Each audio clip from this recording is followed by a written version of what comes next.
Olá, vivam, boa noite a quem nos está a acompanhar em direto. Sejam bem-vindos também a quem vai estar a ver esta sessão em diferido.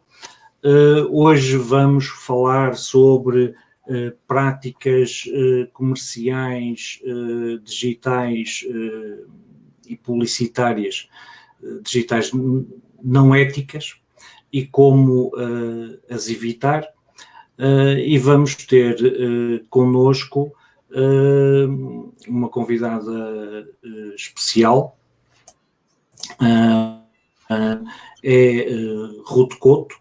Ruth Couto é docente no Instituto Politécnico de Bragança e vice-presidente da Associação Portuguesa de Direito do Consumo, licenciada e mestre em Direito pela Universidade Católica do Porto, pós-graduada em Direito da Comunicação pela Universidade de Coimbra, docente da Escola Superior de Comunicação, Administração e Turismo de Mirandela do Instituto Politécnico de Bragança e, como disse, vice-presidente da Associação Portuguesa de Direito do Consumo.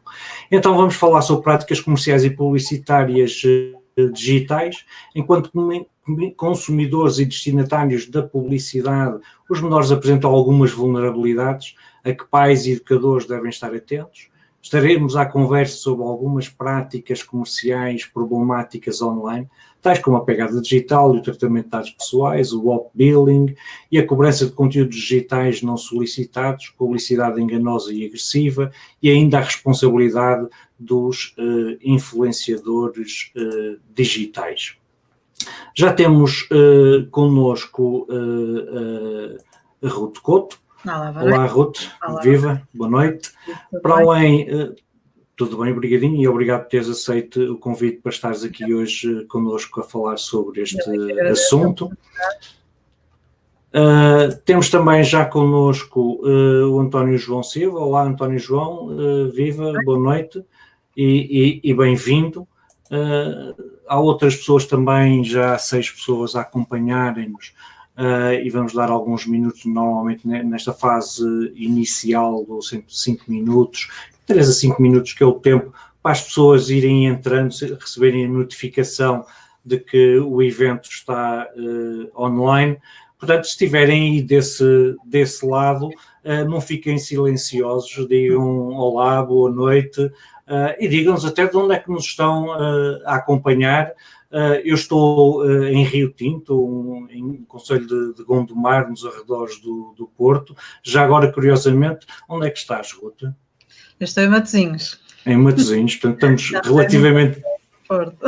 Sim, senhora, relativamente perto. Enquanto as pessoas vão entrando, também aproveito para te cumprimentar, Tito, e agradecer o convite e também felicitar pelo teu projeto Miúdos Seguros na Net e por estas pertinentes iniciativas que tens desenvolvido. Muito obrigado.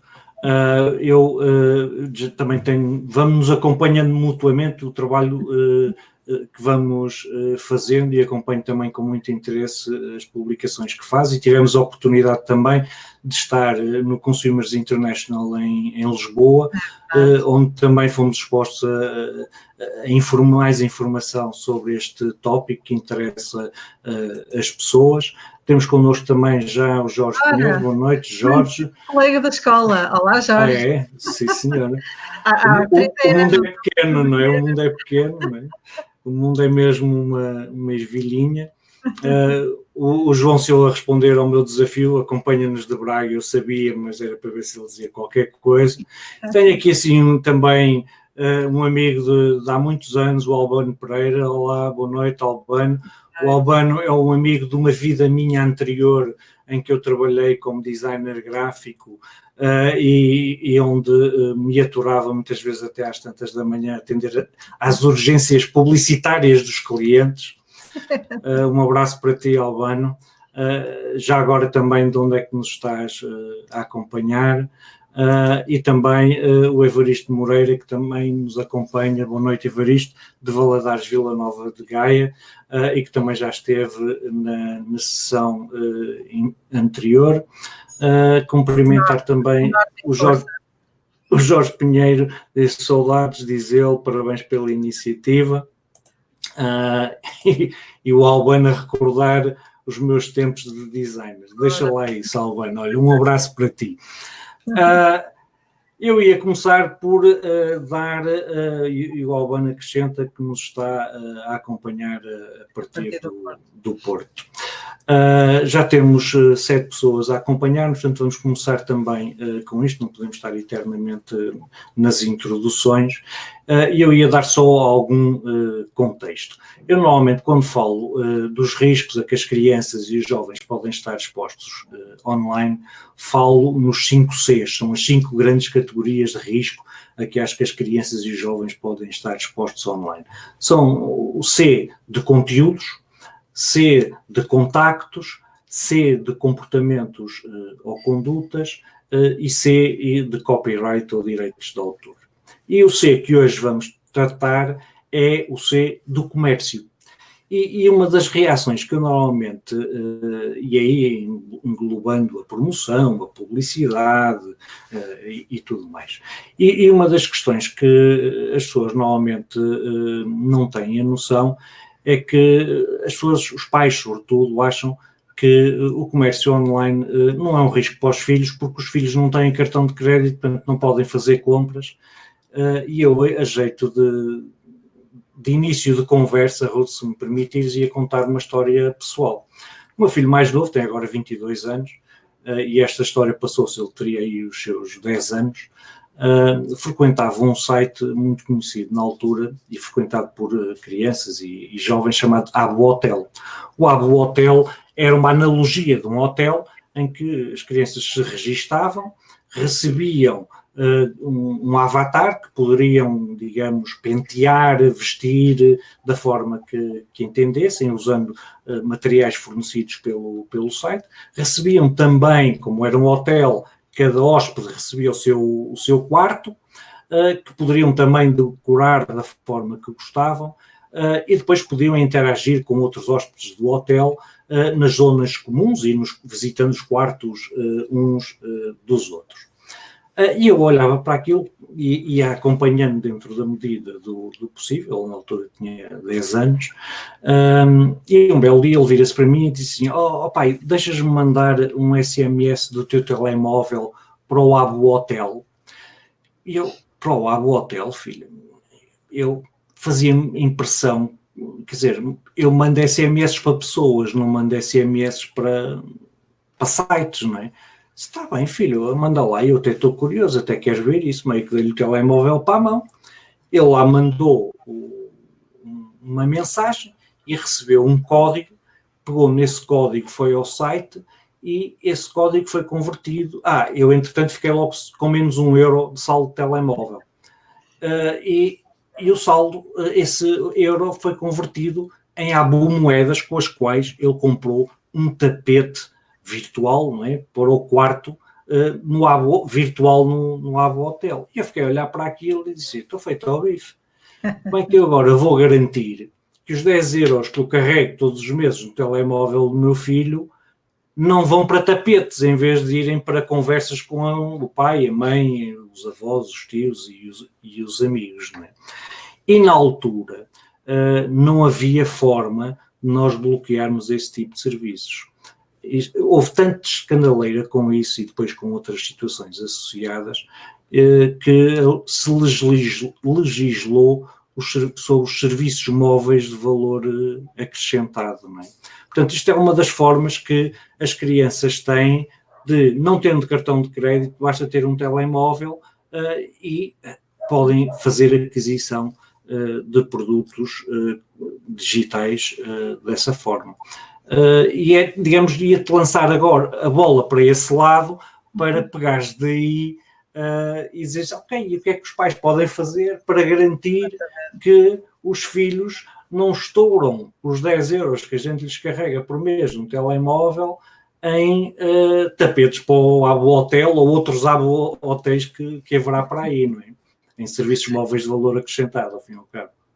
Exatamente. Ora, antes de falarmos mesmo como é que os pais podem reagir, e pegando numa coisa que tu disseste no início, que foi estas questões do comércio nem sempre são tão valorizadas pelos pais. Isso é uma coisa que de facto se nota. A maior parte das vezes, quando falamos dos menores e da proteção dos menores em ambiente digital, há sempre muito aquelas questões relacionadas mais com os aspectos criminais, aspectos sexuais, de exploração a esse nível.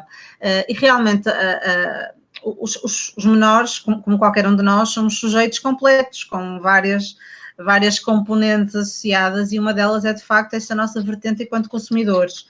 E essa é muito desvalorizada pelos pais, pelos educadores em geral, e a maior parte das vezes que assistimos a iniciativas deste género sobre a proteção dos menores em ambiente digital é muito focada nos pedófilos, nos conteúdos e nos comportamentos inapropriados a que os menores são expostos, e muito pouco nestas questões relacionadas com o menor enquanto consumidor.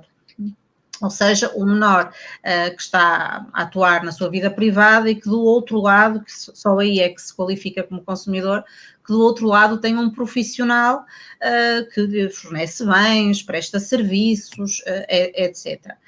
E já agora, outro aspecto que eu também queria, que vou abordar depois mais à frente, se calhar, quando falarmos mais sobre as questões também da privacidade, que andam muito a par com a publicidade hoje em dia, que tu falaste no cartão de crédito e nos custos e nos 10 euros que o teu filho estourou no tapete, mesmo quando não há dinheiro envolvido, nada na internet é de graça, como se costuma dizer. Podemos não pagar com dinheiro, mas pagamos, por exemplo, com dados pessoais. Isso é um aspecto que a União Europeia agora, numas diretivas recentes... Dizem que é o petróleo atual, não é? Exatamente. Quando não pagas nada, és tu o preço, ou algo do género, se costuma dizer, e é verdade. E muitas destas interações dos menores em ambiente digital passam por aqui.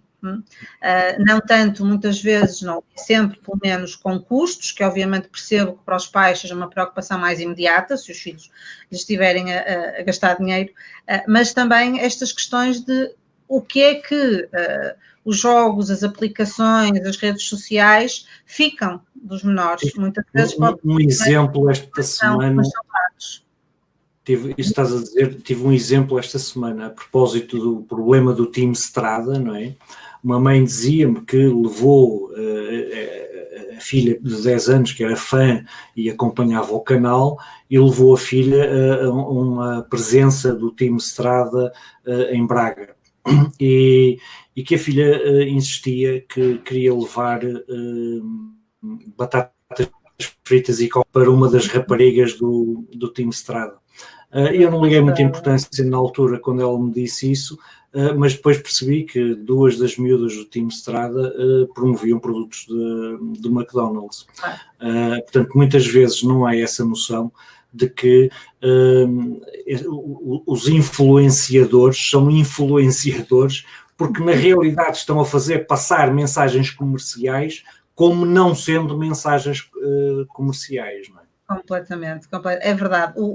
Depois, daqui a pouquinho também podemos falar disso. Aliás, a Direção-Geral do Consumidor lançou recentemente um guia precisamente sobre o marketing de influência e de que forma é que estas parecem inofensivas, parecem umas meras publicações nas redes sociais. Alguns pais ainda olham para todos estes conteúdos que as crianças veem como sendo entretenimento só, e de facto já quase nada é só entretenimento. Só para te dar também um exemplo, houve um estudo recente da Universidade de Michigan deste ano, 2019, em que as investigadoras analisaram 135 aplicações dirigidas a menores, e a menor dos 12 meses aos 5 anos de idade. Portanto, aplicações com que crianças de muito tenra idade interagem, portanto, simples, e 95% dessas aplicações tinham publicidade. E as investigadoras concluíram que... E muitas vezes sem assinalar como tal, não é? Exatamente. Portanto, quando se diz que tinham publicidade, incluindo muitas dessas aplicações, eram educacionais, aqueles joguinhos de fazer puzzles, juntar letras, juntar números, quase todas, no fundo, 95%, não é? Quase todas tinham publicidade dirigida para crianças até aos 5 anos de idade. Que do ponto de vista a nossa lei muitas vezes fala em menores e de facto menores é até aos 18, legalmente até aos 18, mas em matéria de publicidade, de facto, a faixa etária em que as crianças se situam é muito importante, porque a forma como as crianças são atingidas pela publicidade depende muito, obviamente, da sua idade. E nestas idades, deste estudo, até aos 5 anos, as crianças nem sequer têm percepção do que é publicidade, não distinguem a publicidade de outros conteúdos reais, nomeadamente. Já se fez a experiência de pôr anúncios publicitários no intervalo de filmes e as crianças não conseguiam perceber que já não estavam a ver o filme, estavam a ver publicidade, portanto ainda não têm, são pessoas em formação, como se costuma dizer, e por isso são, para além de serem muito mais expostos do que os adultos a estímulos publicitários, porque de uma forma geral os menores assistem a mais tempo de televisão,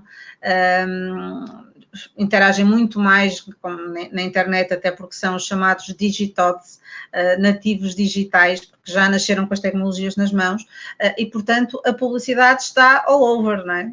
A toda a volta, recebem milhares de estímulos publicitários por dia. E as pessoas muitas vezes, e este estudo também disse isso, que muita dessa publicidade era manipuladora, a maneira como é apresentada, por exemplo, bloquear ou atrasar um jogo, obrigando a ver um anúncio publicitário, ou então para conseguir progredir no jogo, ter esses anúncios publicitários. Portanto, há muitas formas da publicidade ser apresentada. Muitas vezes o próprio jogo é baseado num qualquer produto ou serviço que está a ser publicitado, os chamados advert games. Outras vezes aparecem sob a forma de pop-ups, de banners, de formas de progredir no jogo, de compras dentro do próprio jogo ou da própria aplicação. Então, há muitas formas desta comunicação comercial aparecer. E, de facto, os menores, para além de serem mais expostos, são mais vulneráveis. Primeiro porque são menores. E os menores, por natureza, são sujeitos ainda à informação, a todos os níveis, físico, psicológico, etc., sobretudo nestas idades mais jovens, e, portanto, são pessoas em formação, são mais vulneráveis. E depois, porque enquanto consumidores, no fundo, todos somos vulneráveis, portanto, os menores juntam a vulnerabilidade enquanto consumidores com a vulnerabilidade enquanto menores.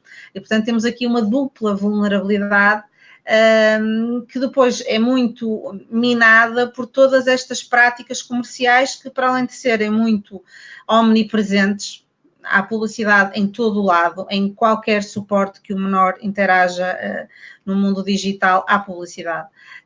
Estão por todo o lado e são técnicas cada vez mais intrusivas, cada vez mais agressivas, como qualquer um de nós, adulto, consegue perceber. E eles, muitas vezes, é que ainda não têm essa capacidade de perceber isso. E outra coisa também que as pessoas me dizem às vezes é que é só publicidade, não tem muito mal. Que não tem assim tanto impacto a publicidade. E eu aí, de facto, permito-me discordar, e não sou só eu, há vários estudos que mostram e que evidenciam o impacto da publicidade no comportamento das crianças. Eu queria destacar 2, sobretudo porque eu sei que algumas das pessoas que nos acompanham são pessoas que, em termos profissionais, também investigam nesta área, portanto, podem ter mais interesse em acompanhar estes estudos. Eu queria destacar 2. Um deles é um parecer do Comitê Económico e Social Europeu, já de 2012, precisamente sobre a publicidade que é dirigida para crianças ou que utiliza crianças de alguma maneira. E é um parecer, aquilo é um texto até bastante sumariado e, portanto, de fácil leitura, em que aborda alguns dos aspectos em que a publicidade tem um impacto direto no comportamento das crianças. Não só a questão do consumo excessivo e dos vários apelos a este consumismo, também muitas vezes as questões alimentares, as crianças e os consumos. Alguns destes estudos estabelecem mesmo uma relação direta entre o consumo de certos alimentos, de certas bebidas e os estímulos publicitários que as crianças vão recebendo. Portanto, esta questão da obesidade infantil e dos maus hábitos alimentares, também a questão da forma como os menores muitas vezes encaram o seu corpo, também parte, e algumas dessas coisas partem precisamente da forma deturpada como a publicidade apresenta algumas destas realidades, os conflitos familiares, inclusivamente, o chamado nagging, o pedinchar coisas aos pais porque viram numa determinada publicidade, ou porque os seus colegas falaram nisso, ou porque os influenciadores digitais falaram nisso, ou usaram esses produtos. E, portanto, todos estes estímulos têm um impacto muito direto no comportamento das crianças, a nível de valores, a nível alimentar, social, familiar, etc. E, de facto, não pode ser desvalorizada esta dimensão. Diz-me. Estas questões, por exemplo, no mundo físico, chamemos-lhe assim, não é? Na televisão, na imprensa e tudo mais, estão fortemente regulamentadas, não é? E eu às vezes fico com a sensação que aquilo que os obstáculos, digamos, que a legislação vai criando à publicidade orientada para crianças, não é? Os anunciantes ultrapassam, passando essa publicidade para os meios online, porque é um meio muito mais difícil de regular, muito mais difícil de fiscalizar, e as coisas na internet, a esse nível, acabam por ser um bocadinho uma Wild West e uma selva, não é? Eu às vezes custa-me ouvir as pessoas, e às vezes até pessoas ligadas a entidades que tinham a obrigação de dar uma informação mais cuidada a esse nível, e ainda agora, esta semana, ouviu-se muito isso a respeito do off-billing, que às vezes falam como se não houvesse lei.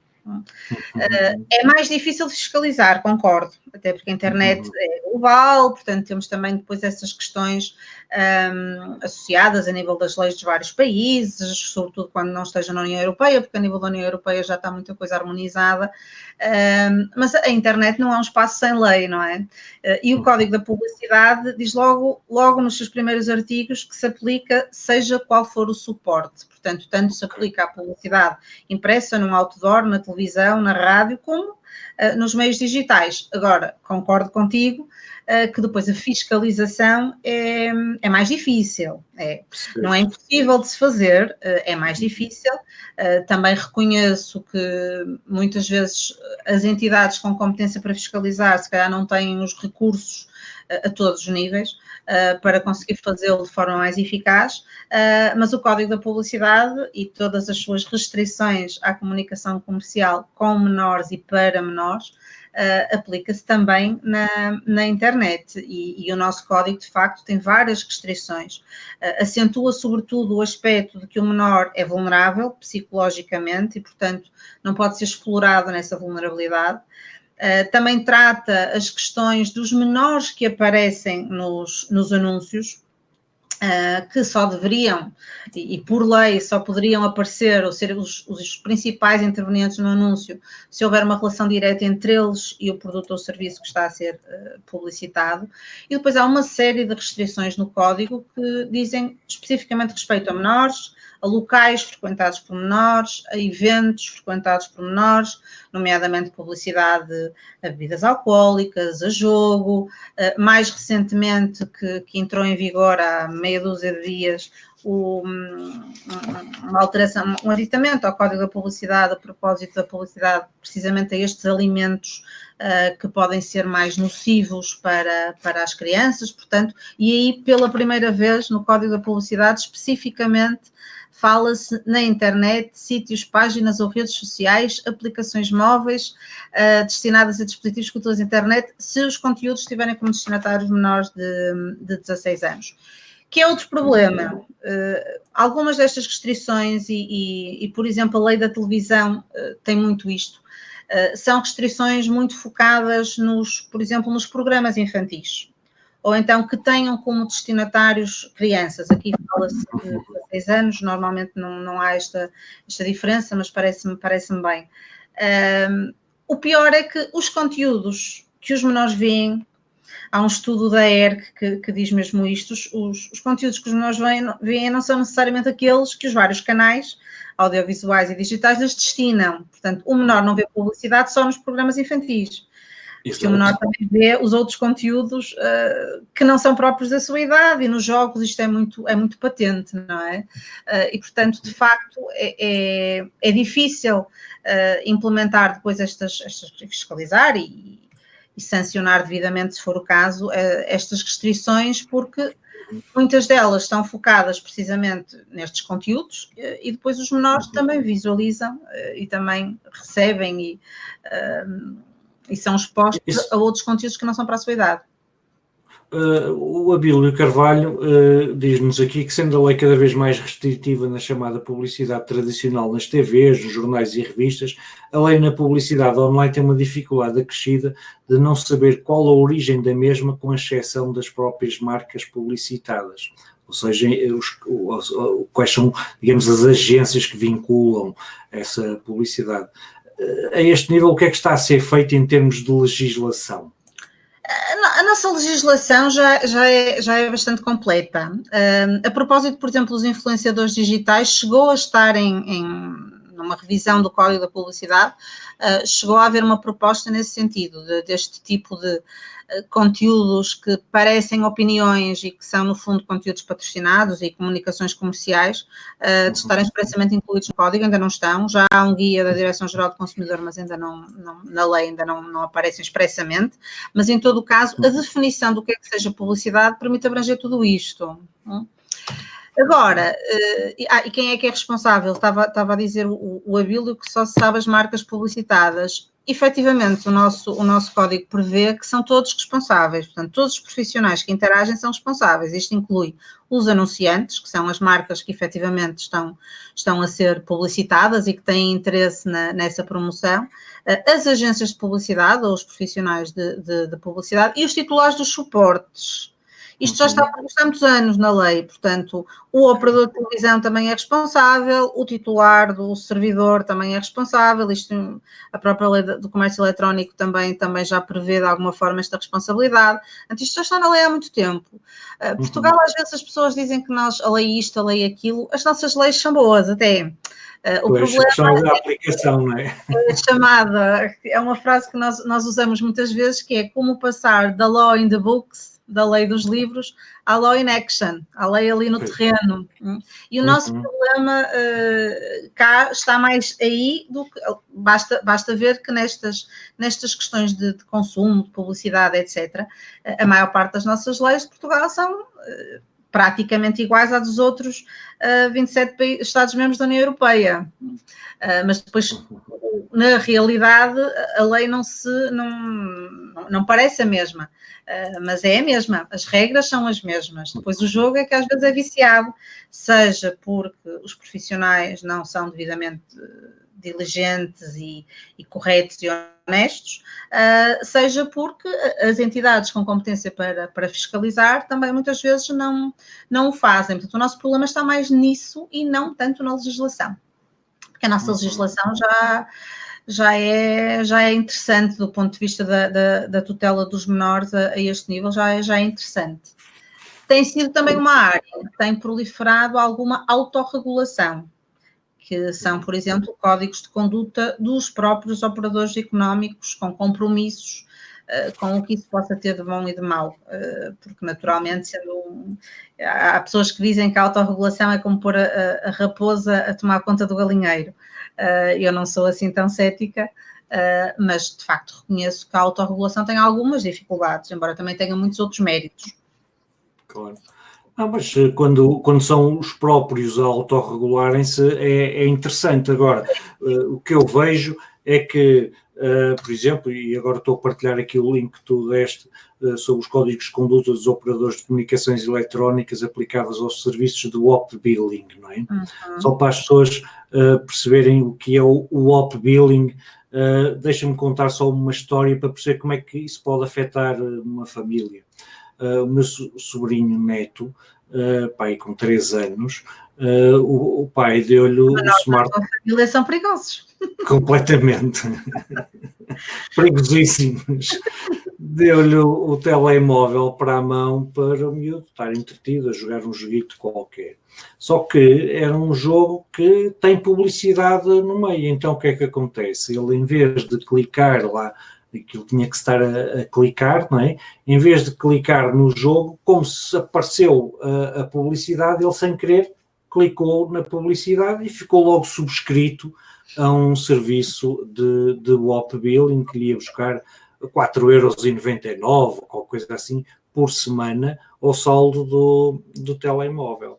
E a questão destas coisas é que, por acaso, o meu sobrinho percebeu-se que o filho tinha feito isso. E às vezes as pessoas não se apercebem dessas situações, que não sabem que essas coisas podem acontecer. E a questão que eu colocava é, ok, mas há os códigos de conduta, não é? Mas se eu me queixo ao operador, o operador, como ganha 30% deste tipo de serviços, acho eu, não é? Pelo menos nos serviços de móveis de valor acrescentado é assim, isto é um serviço móvel de valor acrescentado, portanto acredito que continua a ser. O operador também não tem interesse em que o cliente se desvincule do serviço, portanto não lhe vai facilitar a vida. E houve uma notícia recente que só este ano, ainda vamos quase pouco mais de meio, já houve 600 queixas no portal da queixa. E eu dizia, pois às tantas, a questão é não colocarmos no portal da queixa, não é? Porque se eu me queixo ao operador, o operador não faz nada. Queixo-me ao regulador, o regulador não faz nada. Então eu tenho que ir para um nível seguinte, que é o provedor de justiça, não é? Ou não? Essas notícias, de facto, esta semana vi as notícias tanto do portal da queixa como da própria Anacom a dar conta da evolução nesta matéria. De facto, isso é algo interessante. Chegaram muito mais reclamações ao portal da queixa do que ao operador, mas assim, muito mais. O que também mostra como é que os consumidores se organizam e as dinâmicas e a importância de plataformas também, muitas vezes, para denunciar e resolver estas situações. Já agora, para quem não esteja tão familiarizado com o termo, o OP Billing vem de conta, digamos assim, e o OP é Wireless Application Protocol, só porque às vezes poderiam estar com essa dúvida, e está muito relacionado precisamente com estas subscrições de conteúdos inadvertidamente, sejam toques, sejam jogos, não só crianças, e aqui os adultos muitas vezes também subscrevem. Foi sempre o meu filho, é sempre o meu filho. O meu filho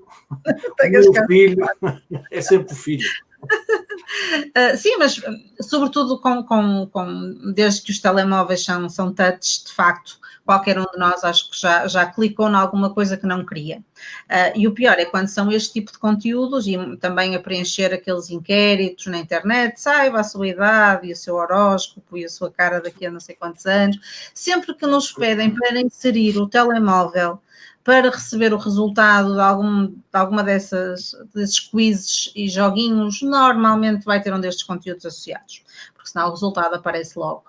E, portanto, se nos pedem para inserir o telemóvel, quase de certeza que vamos estar a subscrever um serviço desses 2, 3, 4 euros por semana para subscrição de um toque, de um jogo, de um wallpaper, seja o que for. E estas notícias recentes, e a propósito disso que falaste, o código de conduta, vi estranhamente ontem e hoje pessoas a dizer que esta questão não estava prevista na lei. Permito-me também discordar, mais uma vez. Não está previsto, pode não estar na Lei das Comunicações Eletrónicas expressamente, que não está, mas na Lei de Defesa do Consumidor está e de forma bastante expressiva, que diz que um consumidor não pode e não deve e tem o direito de não pagar um conteúdo que não solicitou expressamente. Também na Lei dos Contratos à Distância fala disto, a propósito dos conteúdos digitais. Na Lei das Práticas Comerciais Desleais diz que é desleal, proibido, exigir o pagamento de um conteúdo que não se subscreveu expressamente. E agora, sobretudo com o RGPD, a propósito do tratamento de dados pessoais, não pode ser um simples clique à toa, não vale como consentimento expresso para subscrever alguma coisa. Tem que ser, de facto, algo que se consiga comprovar que a pessoa sabe o que está a subscrever. E, portanto, a minha sugestão eu já tive a experiência... Não tinha pensado nessa, mas faz sentido, de facto. Porque eu, para fazer uma compra, tenho que consentir, não é? Que as pessoas tenham acesso ao meu número, pelo menos, no mínimo, de telemóvel, não é? E como o consentimento tem que ser explícito, no caso do RGPD, as pessoas então podem também apresentar uma queixa à Comissão Nacional de Proteção de Dados. Se houver tratamento dos dados pessoais, sim, sem dúvida, e não houver este consentimento. E a lei já prevê expressamente que o consumidor não fica vinculado, nomeadamente se forem estes contratos celebrados à distância, por internet, designadamente, se não houver este expresso e este consentimento para a subscrição desses conteúdos. E eu tenho uma experiência com um familiar próximo, aí foi mesmo familiar, e o operador reagiu muito bem à reclamação e, portanto, tive uma boa experiência. Esse código de conduta que tu falaste é de 2017, creio eu, no seguimento de uma recomendação da ANACOM também de 2017 em relação à cobrança indevida destes conteúdos. O problema aqui é que é de facto uma relação triangular, porque temos o consumidor que clicou e subscreveu, temos o prestador desse serviço, desse toque, desse jogo. Que a maior parte das vezes nem sabemos quem é, não é? Sabemos quem é, e depois temos o operador de comunicações, que basicamente a função dele aqui é cobrar. Inclui isso na nossa fatura ou desconta no nosso saldo. Esse, quer a recomendação da ANACOM, quer esse código de conduta, são precisamente muito neste sentido do consumidor ter que ser informado que subscreveu, ter que ser dada logo a indicação de como é que pode sair e deixar de estar vinculado a essa subscrição, e também tem algumas regras precisamente a esta relação entre o operador de comunicações e o prestador desse conteúdo. Portanto, isso já existe na lei, não expressamente para conteúdos digitais, digitais nas comunicações eletrónicas, mas já existe na Lei de Defesa do Consumidor também há muito tempo. Às vezes é que parece que as pessoas que tratam estas matérias compartimentam muito estas coisas. Não está nesta lei, mas temos a Lei de Defesa do Consumidor, que é geral, temos o Código da Publicidade, que é geral, e, portanto, as respostas, se nós as quisermos, as respostas legais, elas estão lá, haja vontade de aplicar a lei, então, porque as respostas existem. Um consumidor que se sinta lesado pela prática de um operador de telecomunicações, por exemplo, numa situação dessas, não é? Que se veja subscrito a algo sem querer, a quem é que deve socorrer para valer os seus direitos? Deve apresentar, de facto, o ideal nestas coisas. Qualquer conflito destes, o ideal é, primeiro,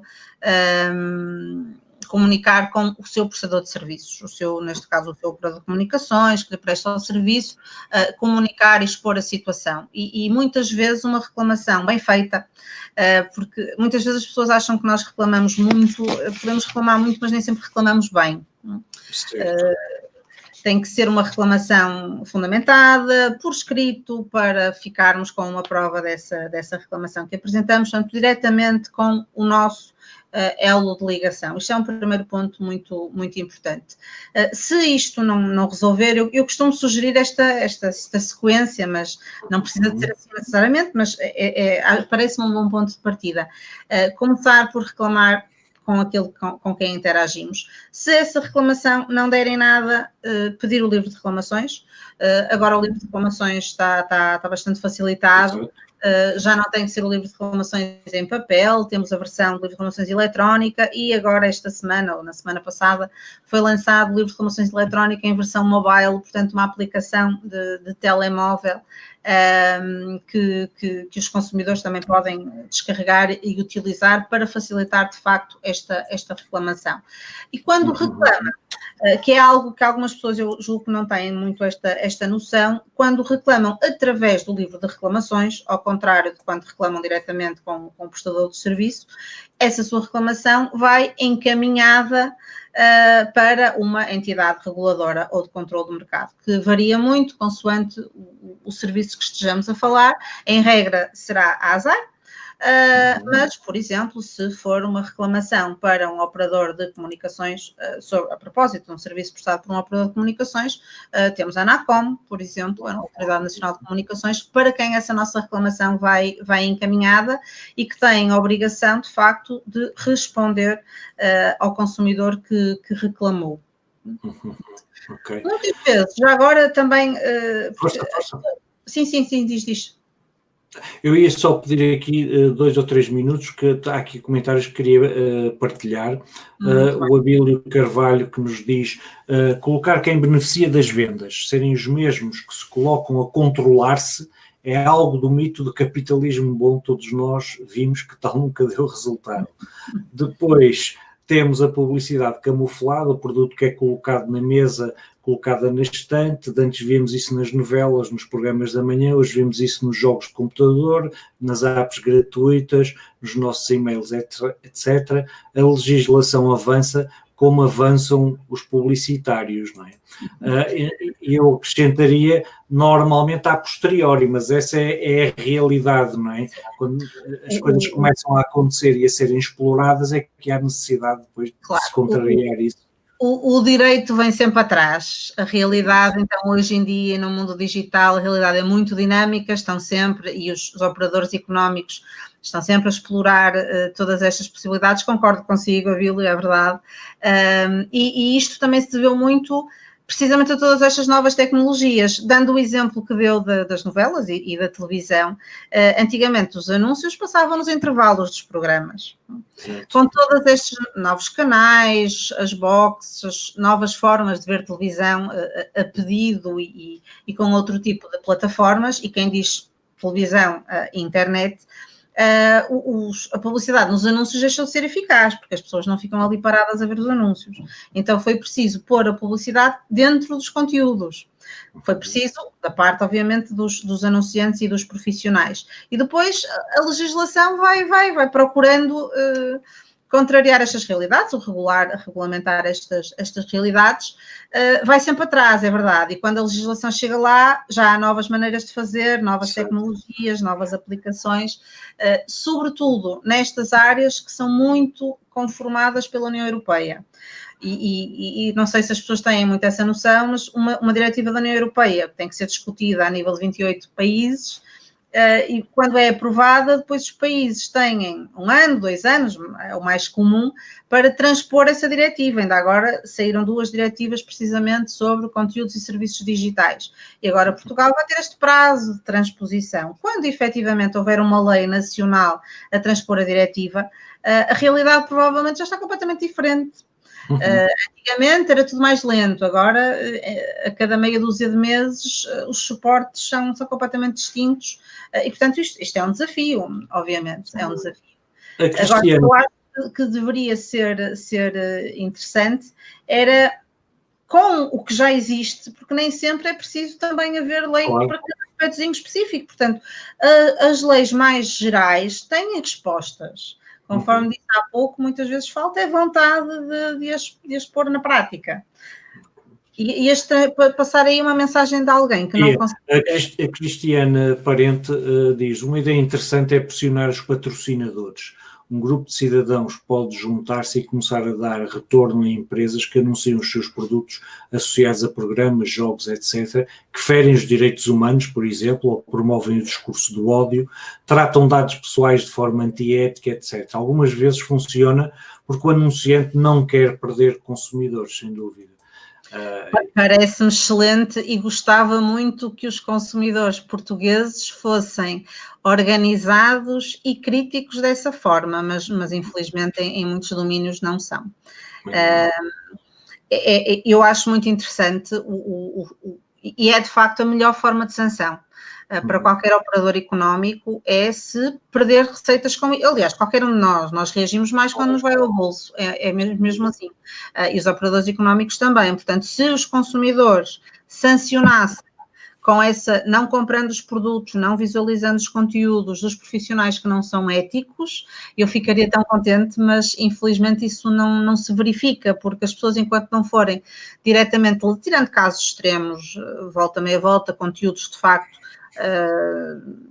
muito agressivos, muito violentos, as pessoas vão fazendo essa sanção pública, essa accountability, digamos assim, mas de uma forma geral, se o consumidor não for diretamente lesado, e muito nisto nas crianças, as pessoas dizem muitas vezes que os menores é a responsabilidade dos pais. E não pode ser só dos pais. é a proteção dos menores, e isso vem na própria Constituição, portanto, já consta há muito tempo, diz que os menores têm direito à proteção da sociedade e do Estado, para o seu desenvolvimento integral. Portanto, não é só os pais, é uma responsabilidade partilhada entre as famílias, o sistema educativo, e todos nós, enquanto sociedade, e o Estado também. Portanto, não nos devemos demitir, isso viu-se muito a propósito de polémicas, ainda agora do Team Estrada, quando foi da Super Nanny, etc. Obviamente que os pais são a primeira referência, mas os pais não são os únicos responsáveis pelo desenvolvimento do menor, isto é, para educar uma criança é preciso toda uma aldeia, como se costuma dizer, e portanto cada um de nós deveria dar esse contributo, e de facto deveríamos ser muito críticos, quer nos comentários, nos reviews, e quer sobretudo não adquirindo os produtos ou serviços desses profissionais menos éticos. Felizmente também há muitos que são éticos e que, obviamente, tendo presente o seu objetivo comercial, porque é esse o seu objetivo, mas deveríamos, mas não somos. E os consumidores são pouco organizados e pouco solidários uns com os outros. Nós vemos muitas vezes, quando um consumidor é lesado, os outros consumidores dizem, então, não leu, tivesse lido, devia... Como se as outras pessoas lessem os termos e condições de tudo aquilo que subscrevem, né? Ninguém lê, nem os juristas, quase. Que fará, portanto, e são pouco solidários nesse aspecto, em vez de pensarem, ok, estamos todos no mesmo barco, vamos tentar, com o nosso comportamento, de alguma forma também fazer perceber os operadores económicos que é preciso mudar alguma coisa e que não pode ser lucro a custo de tudo, mas não são. Focaste aí uma questão que também é interessante, que é a questão das reviews, não é? As pessoas hoje fiam-se muito, não é? No que os outros dizem sobre determinado produto, muitas vezes ignorando que esses sistemas de análise e de críticas e as chamadas reviews, não é, dos consumidores, muitas vezes são manipuladas. Não é? Sim, sem dúvida. E há legislação também, existe já legislação para contrariar essa tendência da manipulação das reviews, não é? Estará para breve, mas assim, expressamente sobre isso, ainda não existirá aquilo que devia existir, mas de facto esse aspecto é interessante e acho que muitas pessoas não têm essa noção, que os likes se compram, que os comentários se compram, e que, portanto, muitos dos conteúdos que parecem opiniões não são publicidade encapotada, são comunicações comerciais na plena acessão da palavra. Por isso, não sei se, deixa-me ver se eu consigo partilhar aqui, tens aí o link do guia do marketing de influência. Senão eu tento já o partilhei aqui, mas okay. acho que ainda o tenho aqui. Livro práticas, tem aqui, dá-me só um segundinho. Eu procuro aqui também. Tá, da Direção-Geral do Consumidor, não é? Exatamente. Está aqui, já vou pôr no ar, criar aqui um banner com isto. Basicamente, eu posso ir adiantando que em relação a isto isto foi um guia que a Direção-Geral do Consumidor lançou este ano, que dá alguns inputs interessantes em relação para anunciantes e influenciadores. Todas estas... Ruth, só uma coisa, eu vou pôr também aqui nos comentários, porque ele não me está a deixar pôr o link inteiro, que é muito comprido, isto é uma limitação, eu vou deixar também nos comentários, ok? Okay. Mas podes continuar, desculpa. Sim, e aqui em relação a isto dos influenciadores e dos opinadores, como eu às vezes lhes chamo, temos que verificar várias coisas. Primeiro, a questão desses conteúdos estarem identificados como tal. É um princípio básico da publicidade. A publicidade tem que estar identificada como publicidade. Portanto, a intenção comercial não pode estar disfarçada nem oculta. E, portanto, quando esses conteúdos sejam patrocinados, ou que haja ali algum interesse comercial, alguma relação comercial entre quem opina, no sentido de influenciar os outros, e quem publicita os produtos. Portanto, quando há essa relação comercial, isso deve estar bem visível, através de uma hashtag, pub, conteúdo patrocinado, etc. Isso é um primeiro aspecto importante. Outra coisa é que se esses influenciadores derem o seu testemunho, e em termos de publicidade de um determinado produto, derem o seu testemunho, esse testemunho deve ser verdadeiro. Isto também já consta do Código da Publicidade há muito tempo. Mas o aspecto anterior é obrigatório ou é uma recomendação? A publicidade deve estar identificada como tal, isso já é obrigatório há muito tempo. O Código da Mesmo na internet? Na internet, não há nenhuma regra específica sobre a internet, temos regras específicas da imprensa, da rádio, da televisão, não temos nenhuma específica da internet. Não vejo isso nos vídeos do YouTube, por exemplo. Exatamente, mas o Código da Publicidade, volta a dizer, aplica-se, seja qual for o suporte, e diz lá já há umas décadas que a publicidade tem que ser identificada como tal. Agora, este guia veio, e espero que entretanto isto também passe para a lei, especificamente dizer até de que forma é que deve estar identificado na internet esse conteúdo para a pessoa saber que é um conteúdo comercial e um conteúdo patrocinado. Isto é um primeiro aspecto, esta questão da identificação. A questão do testemunho também, que deve ser verdadeiro. E depois outra questão que é a responsabilidade. Se a publicidade for enganosa de alguma maneira, for lesiva, for desleal de alguma forma, quem participa e lucra com a sua participação na emissão desta mensagem publicitária deve ser responsabilizado. Portanto, não podem estar ali só, eu só sugeri, eu só isto, eu só aquilo. Portanto, se lucram, intervêm na atividade publicitária e lucram com também isso. Também têm responsabilidade. Responsabilizados também. O papel das celebridades na publicidade é um tema muito, muito interessante. Eles não vêm expressamente previstos assim no Código da Publicidade, mas fala-se precisamente de qualquer pessoa que intervenha na emissão da mensagem publicitária. Portanto, estes famosos, ou os que já eram famosos, ou os que se tornaram famosos à boleia dos likes, de facto têm que deixar de ser encarados como meros entertainers e ser encarados como agentes e operadores económicos e comerciais, que é o que eles são muitas vezes nestas suas relações com as marcas. Ok. Fazer aqui um apanhado, entretanto, Isaura Duarte Vilas Boas diz exatamente: a proteção de menores é também do Estado, por isso a Segurança Social acompanha a vida das crianças e se for maltratado ou outro assunto são os principais a acautelar. E de facto viu-se essa questão agora, por exemplo, com isto do time Strada, por exemplo, não é? Repetindo aquilo que eu disse no início, mas o Estado intervém de forma mais assertiva quando estamos perante este tipo de questões que envolvem conteúdo de natureza sexual, por exemplo. Se estivermos a falar deste impacto meramente económico da publicidade e da exploração da vulnerabilidade dos menores na publicidade pura e dura, sem haver implicações físicas e sexuais associadas, esta intervenção do Estado é sempre mais lenta. E a própria sociedade vê esta intervenção de uma maneira diferente também.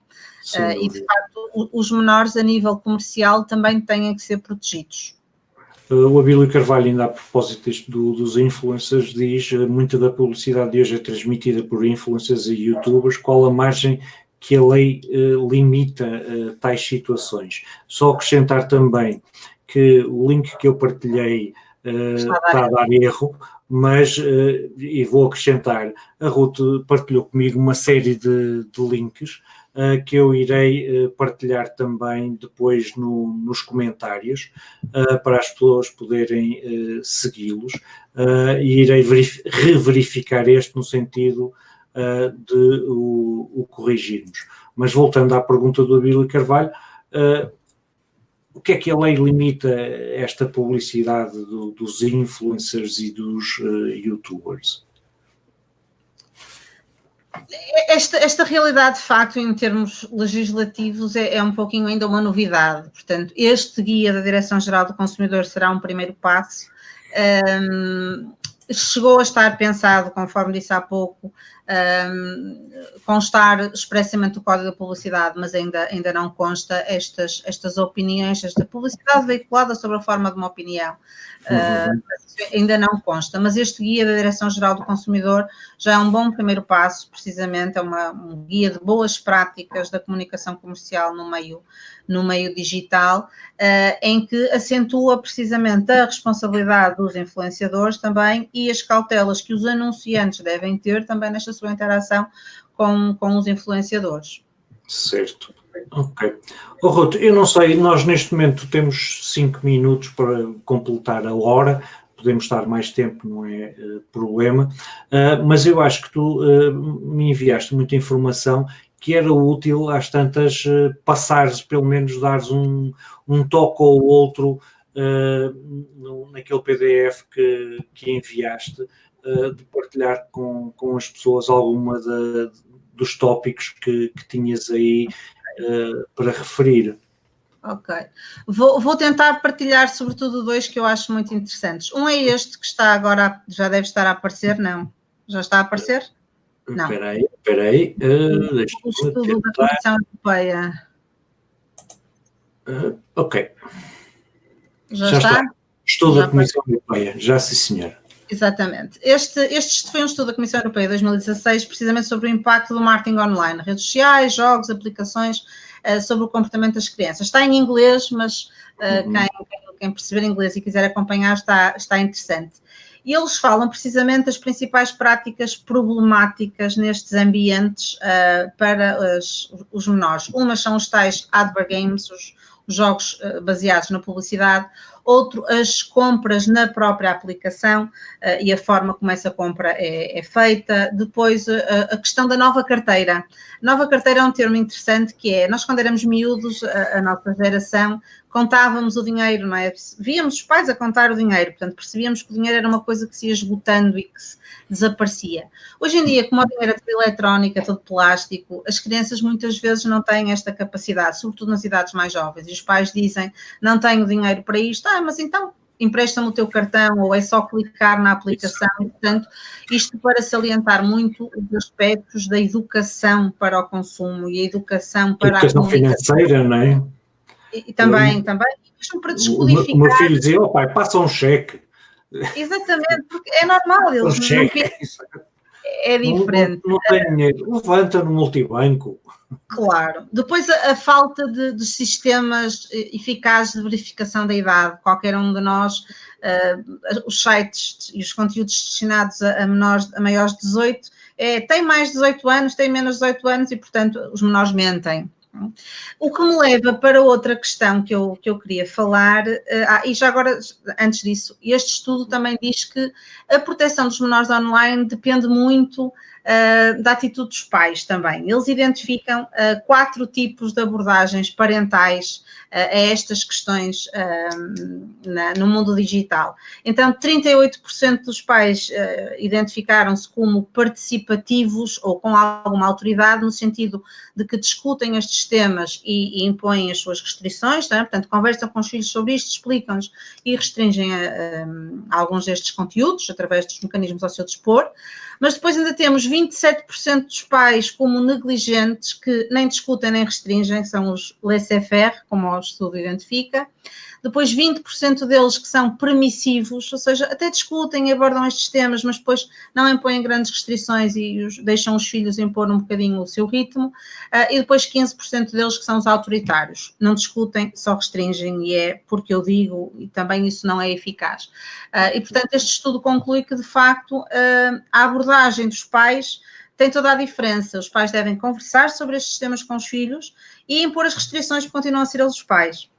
Mas conversar não pode ser aquele tipo de restrição, proibições em absoluto nunca funcionaram, nunca na vida, não é? O que me leva para a outra questão que eu queria falar, que tem a ver, que foi muito polémico nos últimos tempos, precisamente por causa do Regulamento Geral de Proteção de Dados, e tu e o teu projeto estiveram ativamente envolvidos nisto, a propósito da definição da idade de consentimento para os menores consentirem no tratamento dos seus dados pessoais. A questão foi muito polémica, para quem nos estiver a ouvir, suponho que tenham chegado a ver nas notícias, o nosso Regulamento Geral de Proteção de Dados, que aplica-se em toda a União Europeia já desde o ano passado, deu ali alguma margem para cada país definir se queria 13 anos, 14, 15 ou 16. A idade, ora deixa-me ver onde é que está aqui o mapa, exatamente, tem aqui o mapa atualizado, já deve estar a aparecer aí. Senhora. E houve várias pessoas que ficavam muito chocadas quando eu, como tu e como, curiosamente, só isso deveria fazer as pessoas pensarem, tantas instituições ligadas à proteção das crianças que defendiam os 16. Quando o regulamento permitia ir até defendiam os 13, peço desculpa, quando o regulamento permitia ir até aos 16. Isto é o mapa atualizado, podem não conseguir ver, mas depois quiserem... Vou pôr em maior. Ok, muito bem. Das idades que os países selecionaram. Portugal, depois de muita discussão, acabou por ficar nos 13 anos, como, por exemplo, a maior parte dos países nórdicos, e depois houve países que optaram pelos 16, pelos 14, pelos 15, e há 2 Estados-membros que ainda estão a decidir. E muitas vezes as pessoas dizem 13 anos, ai meu Deus, Deus me livre, isto não pode ser, são muito jovens. E eu queria salientar 2 aspectos. Primeiro, não vamos ser hipócritas, não vamos dizer que os menores só com 16 anos é que davam autonomamente consentimento para o tratamento dos seus dados pessoais em relação a serviços da sociedade da informação, porque esta idade só se aplicava em relação a esses. Serviços da sociedade da informação, portanto, os jogos, vídeos, todo este tipo de conteúdos digitais estão aqui incluídos. E tem a ver com situações em que aquilo que legitima o tratamento de dados é o próprio consentimento, porque o regulamento também viveu-se um bocadinho a histeria do consentimento, o RGPD tem outras hipóteses que legitimam o tratamento de dados, mas quando estamos a falar de marketing, normalmente é o consentimento. E, portanto, o menor poder dá-lo autonomamente, consentimento para o tratamento dos seus dados a partir dos 13 anos, que me parece uma boa idade. Primeiro, porque não vamos ser hipócritas, mais uma vez, as crianças mentem, basta ver a idade mínima para se ter conta numa rede social. Quantas é que nós lá vemos e depois aparece, quando fazem anos, parece que já fizeram 20 anos e nós sabemos que elas têm 10 ou 12. E além disso, deve-se apostar mais na parte preventiva e educacional do que propriamente na parte de repressão. Nunca funcionou em geração nenhuma e nesta também não. E além disso, para tentar equilibrar também, era uma das frases do vosso manifesto, precisamente os riscos do ambiente digital com todas as potencialidades, porque senão corremos o risco de criar aqui um fosso entre quem tem ou quem não tem acesso a este tipo de conteúdos. E, portanto, esta questão da idade para consentimento digital era importante, eu queria chamar a atenção disso, também para acentuar esta questão da importância da educação. E quem diz isto diz tratamentos de dados que valorizar este consentimento é importante, quer em termos de publicidade que recebemos por SMS, nas aplicações, os cookies nos sites, etc. Não vamos achar que isto se resolve com o menor não acede ao site e fica à espera da autorização. A questão não é isenta de polémica, como vemos, a Isaura Duarte pelas boas diz. Agora um comentário. Exato. Como se diz na gíria, as crianças estão na idade da estupidez ou da parvoíce, as crianças com esta idade não têm noção nenhuma, e é verdade, e às vezes até os adultos, não é? Sim. Portanto, o regulamento precisamente essa questão de... Sim, diz, desculpa. Se nós fôssemos para os 16 anos, uma criança não poderia abrir uma conta de e-mail, por exemplo, sem consentimento parental. E o que nós verificamos na prática é que já há muitas crianças a mentir na idade para abrir contas em redes sociais e tudo mais, e que se nós colocássemos a barreira nos 16 anos, o resultado prático que íamos ter daí é que iria haver muito mais crianças a mentir relativamente à idade e seria uma barreira até no acesso aos serviços da sociedade de informação. Mas a Isaura adianta que deveria ser autorizada, mas com o consentimento dos pais. E é isso, quando a idade do consentimento é isso, ou seja, até aos 13 anos é necessário o consentimento parental. A partir dos 13 anos. Pais, claro, a partir dos... E atenção que também eu acho que algumas pessoas, quando esta questão se tornou polémica, ficaram a achar que as crianças podiam fazer tudo a partir dos 13. Estamos a falar especificamente só do consentimento para o tratamento de dados pessoais. Obviamente, se a criança celebrar um negócio, comprar alguma coisa, não são os 13 anos, a idade de referência continuam a ser os 18, até. Mas já agora, e a propósito disto, muitas vezes as pessoas dizem porque os menores não podem celebrar negócios. Não é bem assim.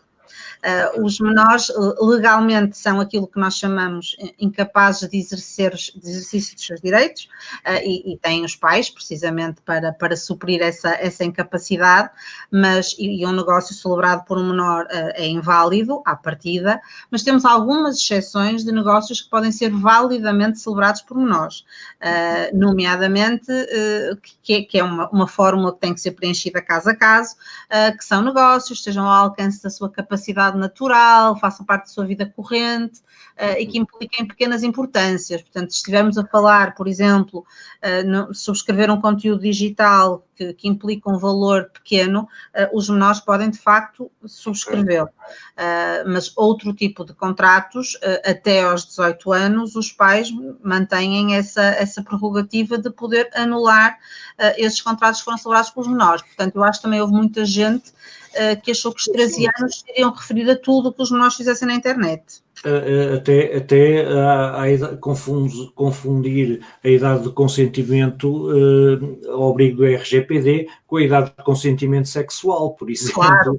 Eu vi estamos a falar de coisas diferentes.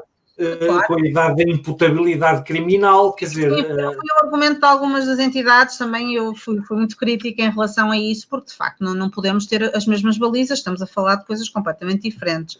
Eu sei que com 13 anos as crianças são imaturas, mas mais uma vez, e a lei às vezes peca por isso, porque tem muitas soluções mais de forma reativa, portanto, depois do mal estar feito, vamos anular o contrato, vamos tentar, depois da casa arrombada, trancas à porta, e de facto, do ponto de vista dos pais e de educadores que nos estejam a ver, a aposta tem que ser cada vez mais na prevenção e na educação e na literacia, para os menores eles próprios terem noção destas realidades e de como é que as devem identificar. A Isaura acrescenta, mas se der o e-mail muitas vezes estão sujeitos à invasão de publicidade enganosa e muitas vezes provocam alguns distúrbios psicológicos, sem dúvida, daí o aumento de depressão e ansiedade nos jovens e adolescentes, é verdade. Agora, nós não fazemos face a esta questão escondendo estas realidades, fazemos informando, educando e promovendo a literacia relativamente a estas realidades.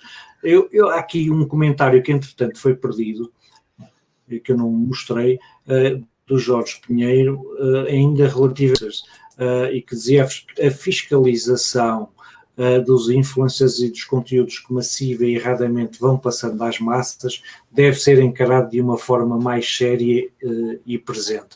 Eu gostava de saber a tua opinião, a minha, concordo com o que o Jorge diz, acho que tem que haver mais atenção a estas questões que se passam no bafom da internet, e que nós muitas vezes somos surpreendidos, como foi agora com o Team Strada. E eu acho que apesar de toda esta polémica do Team Strada pode vir a dar aqui um impulso para... Eu acho que o mundo dos adultos acordou um bocadinho para esta realidade. Muitos pais estão relativamente tranquilos quando os filhos estão a ver vídeos nos YouTubes, parecem uns parvinhos só a fazer partidas e andotas e coisas, e os pais estão um bocadinho descansados. E acho que, pelo menos, eu vi vários amigos com filhos que aproveitaram a polémica para conversar com os filhos sobre isso. Isso já foi... a nós transformar isto numa coisa positiva. Claro.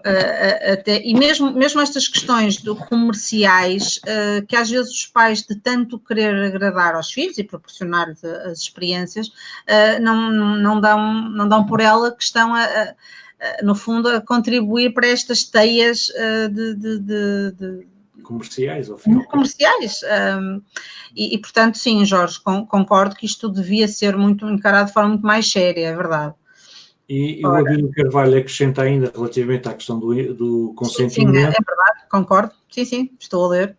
Um problema na idade de consentimento não é a idade, é que muitos pais têm iliteracia digital, sendo que por vezes até são os filhos que abrem aos pais o acesso ao mundo digital, hoje muitos jovens têm mais competências digitais do que os pais, é verdade. É verdade. Isso é de facto também um problema em termos na parte educativa que eu falei há pouco, é que eu acho que houve muitos pais que nunca foram ao YouTube, têm noção que os filhos veem as coisas na internet, mas não, de facto não conhecem. E já agora só mais uma coisinha que a propósito daquilo que o Jorge tinha dito que isto tinha que ser encarado mais sério, mesmo os influenciadores digitais para os adultos, ainda um dia destes vinha uma análise de que 9 em cada 10 dos influenciadores digitais relativos à saúde não sabe o que é que está a dizer, porque hoje em dia toda a gente tem opiniões e come isto, não come aquilo, tira uns batidos com umas coisas mais estranhas e as pessoas... Vivemos, se calhar, numa altura de crise das autoridades em todos os sentidos e também autoridades científicas. As pessoas mais facilmente acreditam na opinião de um brincalhão qualquer que diz para fazer um batido de feijão verde com qualquer coisa, do que de alguém que de facto investiu, estudou e sabe os impactos destas realidades.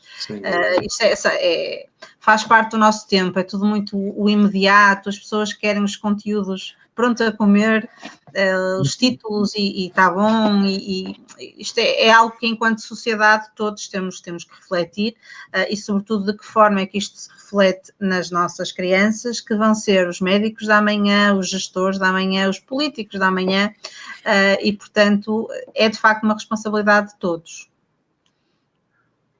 E complementando isso que estás a dizer, Isaura Duarte Vilas Boas acrescenta exatamente a Bíblia e, na minha humilde opinião, as escolas deveriam também ser responsabilizadas no controle no que toca à utilização da internet dentro da sala de aula. As escolas a esse nível têm, de facto, também um papel importante a desempenhar no domínio da educação para as questões ligadas ao consumo, e tenho ideia até que já há uma área temática vocacionada para estas questões do direito do consumo. Não é?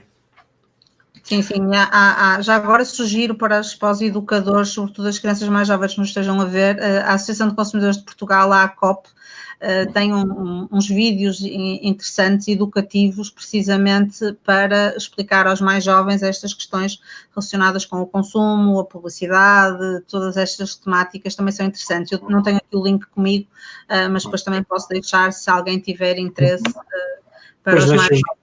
Nos comentários do vídeo, acrescentar também, o Evaristo Moreira diz: hoje pede-se aos educadores, pais e professores que preparem os mais novos para algo que não dominam, a literacia digital é essencial, mas como, não é? E eu acredito, eu sei que tenho uma irmã que é professora dos mais novos e, de facto, os professores são os heróis, na minha opinião. Hoje em dia, só o gerir uma sala de aula e todas as burocracias numa escola já lhes consome grande parte da energia, mas, de facto, na medida em que seja possível, e que também, se calhar, isto, acho que às vezes... Trabalhamos muito alguns conteúdos e pouco outros, não a nível da sala de aula, porque os professores têm programas a cumprir e metas a cumprir, mas se calhar mesmo quem define essas metas a um nível mais macro, se calhar devia se centrar mais noutras coisas, digo eu. Eu sou professora dos mais crescidos, mas têm todos mais de 18 anos, mas em todo caso acho que de facto há muito que pode ser feito. À Copa, Associação de Consumidores de Portugal. Eu depois deixo o link. Eu tenho ideia que o link é um que eu vou deixar aqui e posso mostrar, mas depois poderão confirmar. Deixem ver este aqui, exatamente. Mas depois podem confirmar. Pelo menos eu fui lá e era a informação que... Existem, vão existindo alguma da literacia financeira, também existem alguns projetos importantes, o Boas Práticas, Boas Contas, Boas Práticas, creio que se chama assim, portanto, vai existindo alguma coisa neste sentido. Claro está. Eu tenho ideia também... Acredito que nem sempre seja possível introduzir este tipo de conteúdos nas disciplinas, todas pelo menos, não é? É impossível, não é? O ideal seria que estes conteúdos, no fundo, passassem todos os currículos, mas compreendo que possa ser difícil. Mas eu tenho ideia que a Direção-Geral de Educação, não tenho certeza, mas tenho ideia que a Direção-Geral de Educação, numa das áreas temáticas que tem, sim, é exatamente... cidadania, creio eu. E tem um módulo de educação do consumidor. Ou seja, estas questões podem estar envolvidas em projetos escolares que não sejam curriculares. Portanto, as escolas podem criar clubes de consumidores, onde estas questões são trabalhadas também. Ruth, eu não sei se tu quererias dar mais alguma chega relativamente aos links que enviaste e que eu vou disponibilizar em comentários também a posteriori. Vendo aqui assim... Isto haveria muito para dizer, não é? Pois é.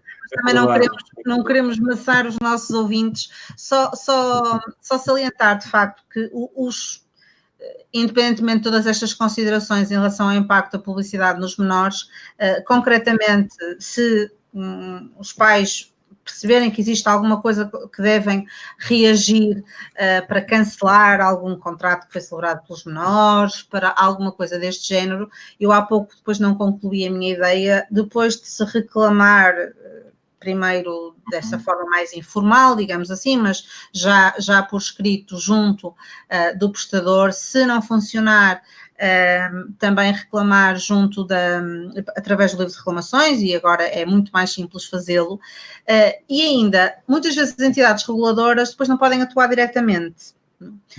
Há certas coisas que, se houver uma contornação associada àquilo que o profissional fez, a entidade reguladora ainda tem aqui alguma capacidade de atuação. Se não tiver, ou se forem outro tipo de considerações, tem mesmo que ser apreciado de outra forma. E, portanto, às vezes as pessoas ficam um bocadinho desanimadas, que recebem uma carta no seguimento da sua reclamação no livro, a sugerir que recorram ou a tribunal, ou ao julgado de paz, etc. É mesmo assim, aí as entidades reguladoras também têm o seu âmbito de atuação e não podem fazer tudo aquilo que às vezes as pessoas acham que elas podem fazer. Agora, sugiro em matéria de conflitos de consumo, temos à nossa disposição também algo que muitos consumidores não conhecem, que são as entidades de resolução alternativa de litígios de consumo, nomeadamente a rede de arbitragem de consumo, os centros de arbitragem de conflitos de consumo, à qual também, caso seja necessário anular ou cancelar alguma desta situação, também é possível aos pais recorrerem, seja para os seus filhos, seja para si. Eu queria só aqui mostrar aqui os nossos... Entretanto, ia-te deixar-me também uma pergunta, que é, ok, e a Associação Portuguesa de Direito do Consumo, de que és vice-presidente, como é que nos pode ajudar também a resolver algumas destas questões, se é que o faz, qual é, digamos, o papel e a atividade da Associação? Vou partilhar aqui o que tinhas pedido. Ora, estou agora a reparar que falta aí o link da plataforma ODR, mas eu depois deixo nos comentários também, já agora explico o que é isso. Isto são os centros de arbitragem de conflitos de consumo que nós temos em Portugal, nesses pontinhos que estão assinalados, aí no link tem todos eles, mas nas localidades, se alguém nos estiver a ouvir das localidades não assinaladas, temos um centro nacional que tem competência supletiva, portanto, nos sítios em que não existe centro próprio, eles são competentes. Chama a atenção que este tipo de centros são a chamada justiça de proximidade. Supostamente os conflitos resolvem-se de forma mais célere, mais próxima e com custos muito reduzidos. Muitos destes centros são gratuitos para os consumidores e outros com taxas muito reduzidas, 10 euros, 15 euros, situações desse género. Portanto, é interessante. A plataforma ODR, que me falhou o link, não sei porquê, é uma plataforma específica para resolução de conflitos online. Portanto, conflitos que nós tenhamos nas compras online. É uma plataforma gratuita. Mas se puserem plataforma ODR, que é Online Dispute Resolution, mas eu depois também posso deixar esse link, é uma plataforma gratuita que faz para a pessoa registra a sua reclamação, identifica o operador, funciona em toda a União Europeia, portanto podemos reclamar de um operador localizado noutro país, e eles fazem esta tentativa de mediação do conflito e, quando não seja possível, depois também encaminham para um dos centros de arbitragem de conflitos de consumo. É muito interessante, é uma plataforma interativa, está disponível em todas as línguas da União Europeia, e que também pode ser uma solução quando existam conflitos, então, em relação a algumas destas compras online. Ok. Também dizer que se as pessoas, obviamente, tiverem essa necessidade, podem e devem recorrer. Estes meios normalmente não precisam de que a pessoa vá acompanhada, pode ir sozinha reclamar e, portanto, mas obviamente que se sugere que, nos casos mais complexos, sobretudo, e quando a pessoa sente essa necessidade, pode e deve aconselhar-se com um solicitador ou com um advogado. Okay. A Isaura Duarte Vilas Boas pergunta: e qual é o papel da DECO nestes casos? E eu perguntaria também, e da Associação Portuguesa de Direito do Consumo, ou a que tu referiste há bocado, a Associação de Consumidores de Portugal, a ACOP, não é?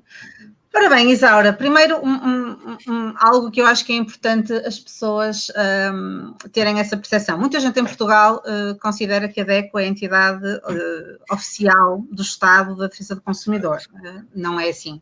A DECO tem o seu papel, obviamente, é a maior, creio eu, e tem o seu papel meritório, mas é uma associação privada e, portanto, defende em primeira linha os interesses dos seus associados, como é natural. A entidade pública responsável pela promoção dos direitos dos consumidores é a Direção-Geral do Consumidor, portal do consumidor, consumidor.gov.pt. A DECO tem um papel, sobretudo, de pressionar estas instâncias, quer a DECO, quer as outras associações de defesa dos consumidores, nomeadamente a ACOP também, de pressionar o legislador, são consultados em muitas destas novas políticas, novas leis, têm uma série de direitos previstos na lei enquanto associações de defesa dos consumidores, mas são associações, são privadas. A Associação Portuguesa de Direito do Consumo, na qual eu colaboro já há uma década, é uma sociedade, nós intitulamos Sociedade Científica de Intervenção. Temos muita atuação, sobretudo nesta área, precisamente da informação ao consumidor, da formação dos consumidores, portanto temos centenas de iniciativas formativas em escolas, autarquias, etc. Todos os anos temos atuado muito, sobretudo nesta área. Articulamos também muito com a ACOP. Ora, já informei mais uma. E atenção, eu não quero que isto seja visto como nenhuma crítica ao papel deles, só acho importante porque muitas vezes eu vejo as pessoas dizerem vou recorrer à DECO como se fosse de facto a entidade do Estado, e não é, é uma associação privada que defende em primeira linha os seus associados. Uhum. E às vezes os seus associados exclusivamente, porque uma pessoa que não seja associada, se procurar recorrer aos serviços da DECO, não terá, porque não é associado, não é? Claro, mas tu ias a dizer que às vezes em associação com a ACOP, a Associação Portuguesa de Direito do Consumo, trabalham em colaboração, é isso?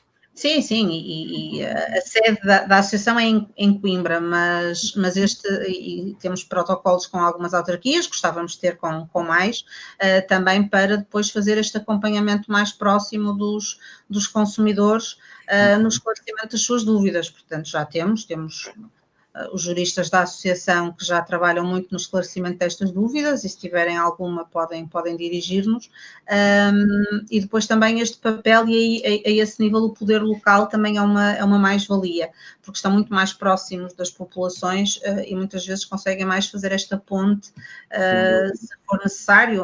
Ainda agora registro com agrado, por exemplo, que Mirandela, onde eu trabalho, foi o primeiro município de Trás-os-Montes a ter um centro de informação autárquico ao consumidor. Também são outras estruturas que também podem desempenhar um papel, e que dos 308 municípios do país, que por lei deveriam ter estes centros de informação ao consumidor, neste momento creio que cerca de 90 dispõem destes centros, portanto ainda há muito a fazer. Os direitos do consumidor às vezes são um parente pobre, do direito, de facto, e falta muitas vezes uma aposta séria também. Felizmente, eu acho que nos últimos tempos a tendência se tem invertido e vê-se, de facto, um grande dinamismo da Direção-Geral do Consumidor também e muitas iniciativas quer académicas, quer autárquicas, quer da sociedade civil neste sentido, mas faltou durante muito tempo uma aposta séria, o consumo parecia que andava ali a saltitar de ministério para ministério e às vezes falta quem governa também uma aposta séria nestas temáticas, que não devem ser desvalorizadas, longe disso. A Isaura pergunta ainda, já tem conjuntas de freguesia do Porto? Ora bem, temos com algumas, não lhe sei agora neste momento dizer quais, mas depois se quiser ou no Facebook ou no LinkedIn entrar em contacto comigo, faço-lhe chegar essa informação. Temos tido algumas iniciativas, por exemplo, nas juntas de freguesia do Centro Histórico e outras, mas não tenho presente aqui agora de momento. Temos que pensar, Ruth, fazer qualquer coisa em conjunto com a vossa associação e com outras, mais tipo lá para novembro, que é quando as pessoas começam a pensar nas compras de Natal e coisas assim nesse género. A nossa associação faz anos em novembro, precisamente. É? 30, creio eu. O professor Mário Frota, se me estiver a ouvir, pode-me corrigir. Que é nessas alturas muitas vezes que surgem fraudes relativamente a estas questões. Duas questões ainda, uma do Abílio, e qual o âmbito e o poder da Direção-Geral do Consumidor? Tem muitas competências previstas na lei. É de facto o serviço público responsável pela promoção dos direitos dos consumidores em Portugal. Portanto, tem competências tanto a nível de fiscalização, por exemplo, práticas comerciais desleais em matéria de publicidade, são eles que são competentes. Tem também competências a nível de formação. Esta questão do livro de reclamações tem sido toda dinamizada com eles. Celebram protocolos também para a criação destes quer de monitorizar a rede de arbitragem de consumo, dos SIACs, etc. Sugiro passarem também no portal do consumidor, que no fundo é o site da Direção-Geral do Consumidor, e irem acompanhando, ou acompanhar aqui também no Facebook, que eles vão colocando alertas em matéria de segurança, muitas. Uhum. Um comentário também da Isaura Duarte Vilas Boas. De facto, a NET é uma ferramenta cada vez mais importante na disseminação das ideias e destes projetos. E a terminar, Ruto, eu ainda vou fazer um anúncio relativamente ao que vamos ter para a semana, mas gostava de pedir uma coisa. Se tivesse que fazer uma recomendação para as famílias, para os pais, para os encarregados de educação, relativamente às questões relacionadas com a proteção do consumidor, que recomendação é que gostarias de deixar a terminar? E não sei se tiveres outra questão que queiras acrescentar.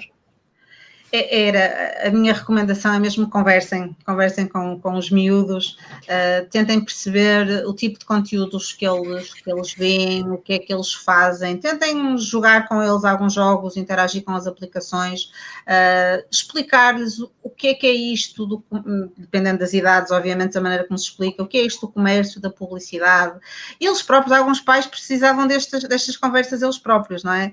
Claro. De serem mais críticos em relação à comunicação comercial e a todo este consumismo presente na sociedade, isto sem, obviamente, a liberdade publicitária e criativa são dimensões muito, muito importantes, e são direitos fundamentais também, mas que perante a proteção dos consumidores e perante a proteção dos menores, temos que equacionar tudo isto, e portanto o meu conselho era mesmo esse: conversem com eles, façam aquelas conversas. Pode parecer um clichê, mas precisas mesmo disto, não precisas, este tipo de item que queres adquirir, os tempos que se passa num ou noutro conteúdo, conversar muito em família e tentar que estas coisas, mesmo aquela questão que há pouco, creio que foi o Abílio que abordou, de que os pais têm mais iliteracia digital do que os filhos, é verdade, em muitas famílias, portanto, ora, explica-me aí como é que se joga isso, mostra-me lá, tentarem um bocadinho perceber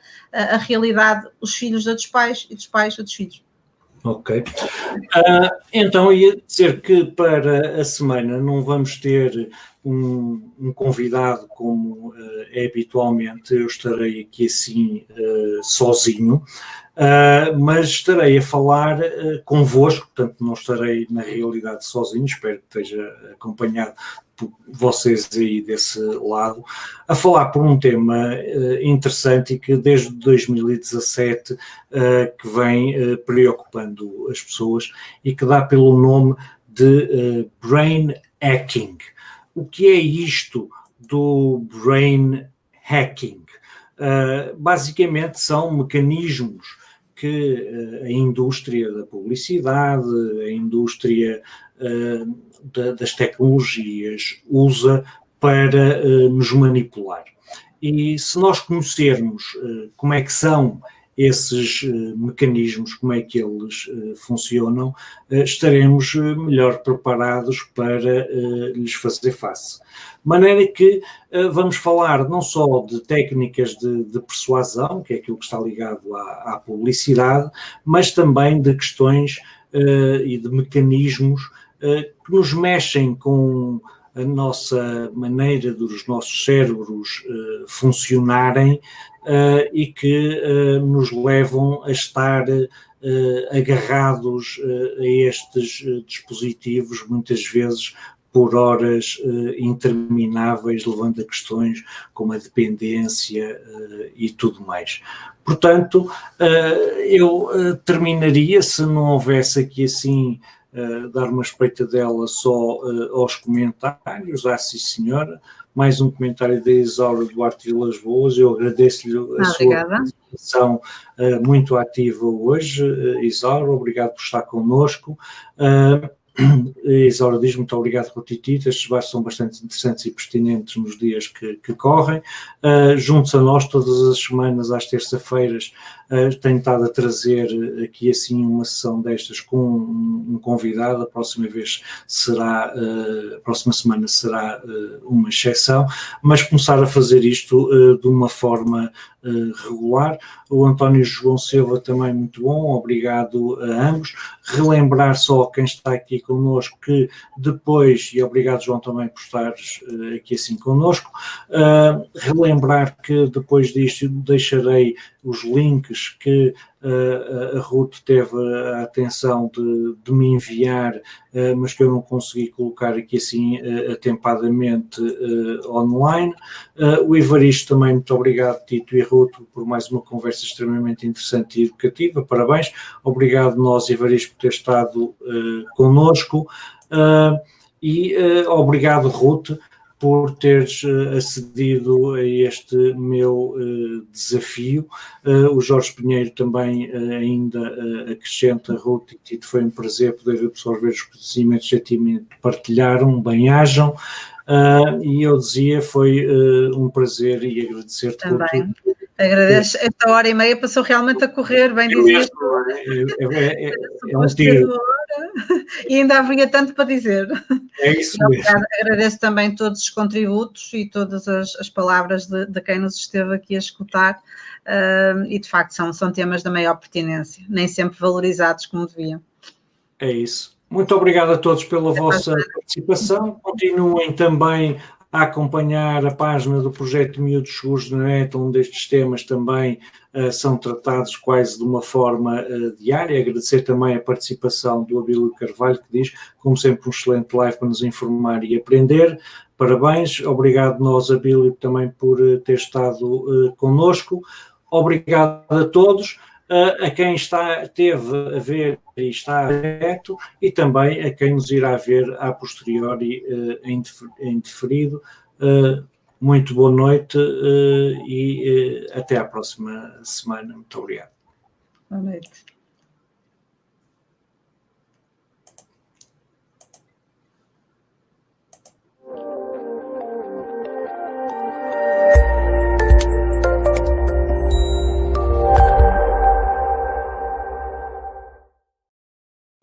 Tens que aquecer. Olá!